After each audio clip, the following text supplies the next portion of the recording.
چین میں رواں سال جولائی میں کمیونسٹ پارٹی سی سی پی کے قیام کی 100 سالہ تقریبات کی مناسبت سے ملک میں 4 تواریخ کی تشہیر اور تعلیمی مہم چلائی جا رہی ہے۔ اس مہم کے علاوہ ملک کے صدر اور کمیونسٹ پارٹی کے سیکرٹری جنرل شی جی پنگ نے رواں برس فروری کی 20 تاریخ کو کمیونسٹ پارٹی کے ارکان کو کمیونسٹ پارٹی کی تاریخ سے روشناس کرانے کی ایک مہم کا آغاز کیا تھا۔ چین کو درپیش کووڈ کی وبا، معاشی چیلنج اور دیگر تنازعات جیسے مسائل کے پس منظر میں چین کی قیادت کا خیال ہے کہ سرکاری طور پر تصدیق شدہ اس تاریخ سے عوام کو روشناس کرانے سے رائے عامہ کو ہموار کرنے میں مدد ملے گی اور حکمران جماعت کے اقتدار کو اخلاقی جواز ملے گا اور ترقی کے بارے میں اس کے تصور کے عوامی حمایت بڑھے گی۔ 4 تواریخ کا مطلب سی سی پی کی تاریخ، جدید چین کی تاریخ، چین میں اصلاحات اور معیشت کو کھولنے کی تاریخ اور گزشتہ 5 صدیوں میں عالمی سطح پر سوشلسٹ سوچ کے فروغ کی تاریخ ہے۔ تاریخ کی یہ تشریح در حقیقت حکمران جماعت سی سی پی کے ذہن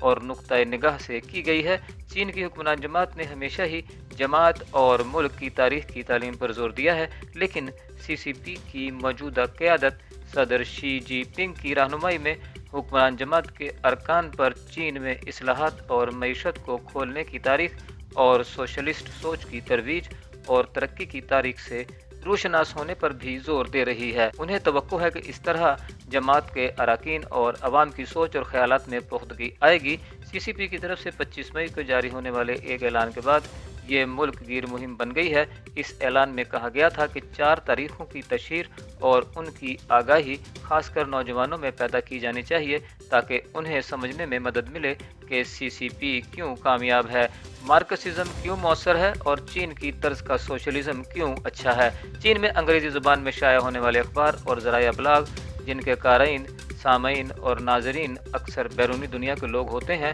ان میں شاید ہی 4 تواریخ کے بارے میں چلائے جانے والی مہم کا ذکر ہوتا ہو، لیکن چینی زبان میں چلائے جانے والے جرائد اور ذرائع ابلاغ میں اس بارے میں تبصروں، تجزیوں اور مضامین کی بھرمار ہے۔ چین کی حکومت کی ان کاوشوں کی ایک وجہ تو یہ ہے کہ نئے چین کے بنانے میں سی سی پی کے کردار کو اجاگر کیا جائے، جس نے ملک میں معاشی اصلاحات متعارف کروائیں اور معیشت کو سرمایہ کاری کے لیے کھولا اور یوں ملک نے معاشی ترقی کی اور عوام میں خوشحالی آئی۔ سی سی پی کو توقع ہے کہ ان 4 تواریخ کا علم عام ہونے سے اس کے اس دعوے کو تقویت ملے گی کہ حکمران جماعت چین کے عوام کو ترقی اور خوشحالی کی نئی بلندیوں پر لے جانے کی اہل ہے اور یوں وہ عوام میں اپنی مقبولیت اور حمایت میں اضافہ کرنا چاہتی ہے۔ حکمران جماعت کے ایک اخبار کے 31 مئی کے شمارے میں شائع ہونے والے ایک مضمون میں وضاحت کی گئی کہ اس مہم کا مقصد جماعت کے تمام اراکین اور معاشرے میں چینی قوم کے لیے سی سی پی کی خدمات اور کامیابیوں کے بنیادی نکات کے بارے میں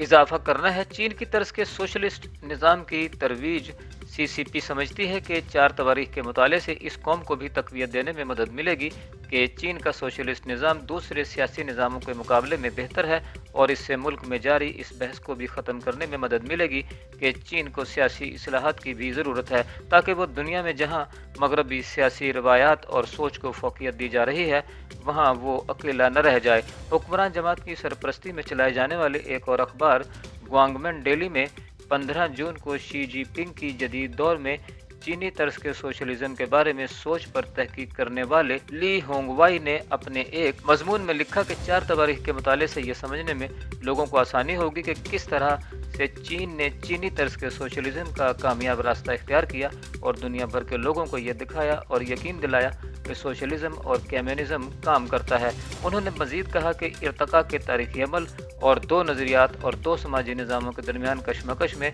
سوشلزم اور کمیونزم کے حق میں تبدیلیاں رونما ہوئی ہیں۔ 4 تواریخ کی تعلیم کو تاریخ کے اس بیانیے جسے سی سی پی کی اصطلاح میں تاریخی فنائیت کہتے ہیں کو بھی رد کرنے میں مدد ملے گی۔ چین، ہانگ کانگ اور تائیوان کے علاوہ کچھ دوسرے ملکوں کے تاریخ دانوں نے بھی چین کی حالیہ تاریخ کے بارے میں علمی کام کیا ہے، لیکن ان کے خیالات کا چین کی حکمران جماعت کے خیالات سے ہم آہنگ ہونا ضروری نہیں۔ چین کی قیادت اس بات سے اچھی طرح سے واقف ہے اور چاہتی ہے کہ چین کی تاریخ پر 4 تواریخ کے پرچار سے چین کی گرفت مضبوط رہے۔ صدر شی جی پنگ نے سن 2013 میں ان خدشات کا اظہار کیا تھا کہ دشمن قوتیں ملک کے اندر اور ملک کے باہر سی سی پی اور جدید چین کی تاریخ پر حملہ آور ہیں، جس کا بنیادی مقصد لوگوں کے ذہنوں کو پراگندہ کرنا اور انہیں چین کی موجودہ قیادت اور چین کے سوشلسٹ نظام کو ختم کرنے پر اکسانا ہے۔